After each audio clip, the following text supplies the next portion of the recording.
इज़्ज़त करते हैं आपकी, आपका एहतराम करते हैं। इज़्ज़त करते हैं आपकी, आपका एहतराम करते हैं। सरज़मीन गुजरात पर मेरे अज़ीज़ हज़रत मौलाना उस्मान साहब लुधियानवी को हम बाअदब सलाम कर पेश करते हैं। अस्सलामु अलैकुम वरहमतुल्लाहि वबरकातुहू। हाथ से हाथ मिलाकर जंजीर की तरह बना ले तो बेहतर है। इकराम के साथ यहाँ हजरत को ले आए, हमारे मेहमान हैं। अल्लाहु अकबर, नारे तकबीर, नारे तकबीर। भाई बैठ बैठ जाए, न दौड़े। सिर्फ वॉलेंटियर जा रहे हैं, आप न दौड़े, आप उनके पीछे न जाएं। नारे तकबीर, नारे तकबीर। भाई मजमा, अल्लाह का वास्ता, सिर्फ वॉलेंटियर आ रहे हैं, इनको संभाल लो। गेट पर, स्टेज पर संभाल लें, दूसरे हजरत ना आए, सिर्फ हजरत को यहाँ ले आए। सिक्योरिटी का साथ दें हम, स्टेज पर कोई ना आए प्लीज। अल्लाह का वास्ता हजरत को तशरीफ लाने दें। सिर्फ वॉलेंटियर हजरत अपनी जगह बैठे रहें।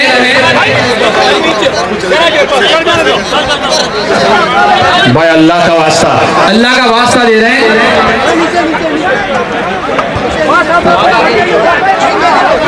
क्या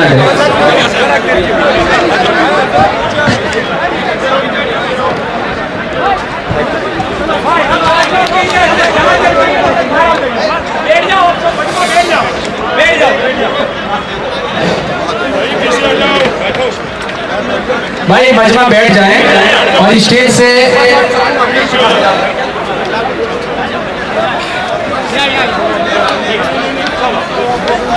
भी देखे हैं और गुलामी की तहरीक को बहुत करीब से जिस सरजमीन ने देखा और आजादी के लिए जिस जमीन ने बड़े बड़े सपूत तैयार किए, और मुझे ये कहना पड़ता है कि हजरत ने उस सरजमीन से ताल्लुक रखते हैं कि बदकिस्मती से जब मुल्क की तकसीम हुई तो उस तकसीम का खमियाजा और उसका नतीजा जिस सरजमीन को सबसे ज्यादा भुगतना पड़ा वो पंजाब की सरजमीन है।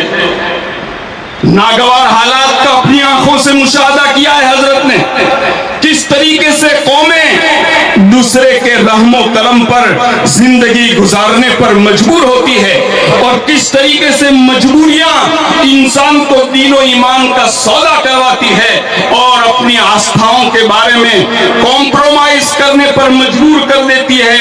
ये जमीन उन वाकयात का चश्मदीद गवाह है। तो ये नौजवान खून है जो इस माहौल में पले बड़े हैं, हालात में रहते हुए मुसलमानों को दीनो ईमान पर बाकी रखने और उनमें पाई जाने वाली मुआशरती खराबी को दूर करने और नौजवानों के रुख को सही तरफ ले जाने, सही हौसला और सही वलवला जिस हस्ती के अंदर अल्लाह ताला ने बड़े कमाल और बुजुर्गों की बरकत से खानदान की कुर्बानियों के नतीजे में डाला है, वो हजरत मौलाना उस्मान साहब लुधियानवी दावत बरकातहू मनालिया है। मुकर्रमी सामीन, हमारे लिए बहुत ही मौलाना जुनेद और मौलाना सफान साहब आगे आ जाए। उज़ैर इमरान घना जी, गुजरात। आपका नाम और मेरा नाम पठान शारमिन इमरान खान है और मैं 10th में हूँ। आज आपको ये अवार्ड दिया गया। ये अवार्ड मुझे जोन लेवल पर जीतने से मिला है। पूरे दक्षिण गुजरात में मेरा फर्स्ट रैंक आया था, इसलिए।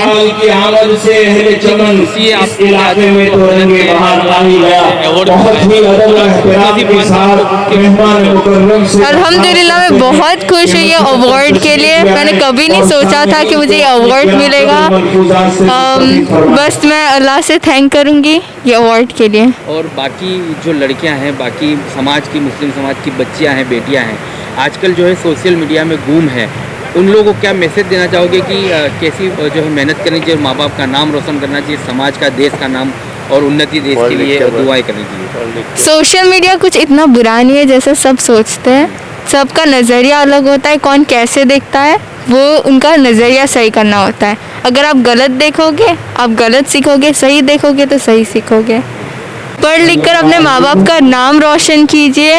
और मैं बस इतना ही कहना चाहूँगी कि जितना अगर आप पढ़ाई के साथ दूसरी एक्टिविटीज़ में पार्ट लोगे उतना आपको ज़्यादा एक्सपीरियंस मिलेगा। इसलिए मैं कहना चाहूँगी कि आप पढ़ो लिखो और सारी एक्टिविटीज़ में पार्ट लो जैसे मैंने लिया था। कि सैयदना अबू बकर सिद्दीक की ड्यूटी लगाई रसूलुल्लाह सल्लल्लाहु अलैहि वसल्लम ने, किस बात की ड्यूटी लगाई कि अबू बकर जाओ ज़कात इकट्ठी करो। या रसूलुल्लाह इकट्ठी तो करनी है, करनी क्या है? फरमाया इकट्ठी करके मस्जिद में लाओ। कहाँ लेके आओ? मस्जिद में। बाद हजरात, कुछ हजरात इस गुफ्तगू को जब सुनते हैं वो सोचते हैं शायद मदरसे वालों की मुआफ़क़त में ये बात नहीं, मदारिस अपनी जगह चलते रहेंगे, लेकिन इस्लाम में जो सुन्नत तरीका है उसको तो अपनी जगह कायम रखना पड़ेगा। सैयदना अबू बकर सिद्दीक को कहा ज़कात इकट्ठी करो। कहाँ लानी है? फरमाया मस्जिद में। मस्जिद में क्या करेंगे ज़कात का? हुक्म हुआ कि जो मस्जिद के पड़ोस में गरीब हैं पहले उनको देखेंगे ना, जो मस्जिद के दाएं बाएं गरीब है पहले उनको देखेंगे, जो कराबतदारी में पहले गरीब है उनको देखेंगे। सच सच बताओ, क्या इस सूबे में कोई गरीब ही नहीं है, कोई मिस्कीन ही नहीं है? मैं मानता हूँ पूरी दुनिया को देते रहिए, अल्लाह आपको खूब दे, लेकिन जो आपके कुर्बो जवाहर में रहते हैं उनकी खबरगिरी कौन करेगा? ये 5000 किलोमीटर पे सदका देने वालों, जो तुम्हारे करीब में तुम्हारे भाई बहन मोहताज हैं, उनकी खबरगिरी कौन करेगा? कुछ लोग इसलिए ये मसला नहीं बताते हमारा चंदा कैसा होगा। जो किस्मत में लिखा है वो आता रहेगा, मदारिस बंद होने वाले नहीं। लेकिन तुम बताओ मुसलमानों कि अपने पड़ोस के गरीबों का, चाहे वो मुसलमान है या गैर मुस्लिम है, तुम बताओ मुसलमानों कि तुम्हारे खानदान में जो गरीब है, तुम्हारे भाई बहनों में जो गरीब है, तुम्हारे आमने सामने जो गरीब है, जिनको 2 वक्त की रोटी मैसर नहीं, जो सफेद कपड़ों की वजह से अपना हाथ नहीं फैलाते, क्या कभी सुन्नत के मुताबिक उनकी खबरगिरी भी की है? नहीं की है। क्या कभी उनको भी पूछा है कि नहीं पूछा है? या 8000, 10,000, 15,000 का मौलवी रख के बस दीन की खाना पूरी कर रहे हैं? तो इसके अलावा ये भी पूछा है कि उस इमाम मस्जिद की भी कोई जरूरत है कि नहीं है? क्या अपने गांव की उस बेवा को कभी पूछा है कि जिसको पता है तुम्हें कि मोहताजी में जिंदगी गुजारती है, कि हम छुप के जाएं और रात के किसी पहर एक लिफाफा भर के पैसों का इसके घर में फेंक दें ताकि इसकी इज्जत भी महफूज रहे, हमारा रब भी हमसे राजी हो जाए? नहीं नहीं बोले, जब तक जलसे में सदर साहब का ऐलान नहीं हो जाता कि मियाँ साहब ने 10 लाख रुपए 5 लाख रुपए दे हैं, उस वक्त तक तो रोटी हजम होने वाली है नहीं। यह मोहम्मद रसूलुल्लाह का दीन। प्यारे पैगंबर अलैहिस्सलाम मस्जिद नबी में तशरीफ फरमाए, हातिम ताई की बेटी को गिरफ्तार करके लाया गया। नबी अलैहिस्सलाम ने दूर से देखा कि एक बेटी आ रही, उसके सर पे दुपट्टा नहीं, और हातिम की बेटी के मुतालिक हदीस में आता है कि नबी अलैहिस्सलाम ने फरमाया कि हातिम से अल्लाह राजी था, इतना बांटता था अल्लाह के रास्ते में। नबी अलैहिस्सलाम के मबूस होने से पहले हातिम का इंतकाल हो गया। जब उसकी बेटी को पकड़ के लाए, नबी अलैहिस्सलाम ने दूर से देख लिया, ये नहीं पता कि हातिम की बेटी, बस इतना पता लग गया कि एक बेटी को गिरफ्तार करके ले आ जा रहा है। तो नबी अलैहिस्सलाम ने अपनी रहमत वाली चादर उतारी और एक सहाबी को दी, फरमाया दौड़ के जाओ, वो जो बिटिया आ रही है उसके सर को ढांप दो इसके साथ।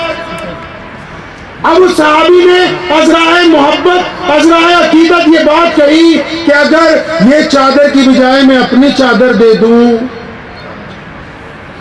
तो ये तो चादर आपकी ताहा यासीन वाली चादर, मुदस्सिर वाली चादर। तो नबी अलैहिस्सलाम नाराज हुए, फरमाया सुनो, आज तो ये बात कही, आइंदा मत कहना। बेटी सिर्फ बेटी होती है, चाहे वो अपनी हो या फिर किसी और की हो, इसलिए हमारी चादर से उस बेटी का सर ढांपा जाएगा।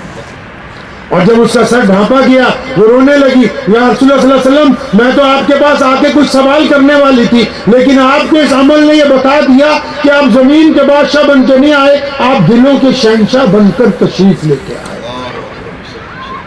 अब नबी अलैहिस्सलाम जब कोई काम करते हैं, सहाबा से मशवरा करते हैं। आज एक बेटी आई है तो नबी अलैहिस्सलाम ने मशवरा नहीं किया, पूछा बेटा क्या चाहिए? उसने कहा या रसूलुल्लाह सल्लल्लाहु अलैहि वसल्लम, मेरे साथी मेरे साथी जो मेरे साथ हैं उनको आप रिहा कर दें। सब नबी अलैहिस्सलाम ने हुक्म दिया कि बिटिया के लिए नई सवारी लाओ, कपड़े लाओ, ज़्यादा राह लेके आओ, खाने पीने का सामान लाओ। इसलिए मशवरा नहीं किया ताकि सूरत के मुसलमानों को बताना था कि जब बेटियां घर पे आए तो उनको खाली वापस नहीं लौटाया जाता।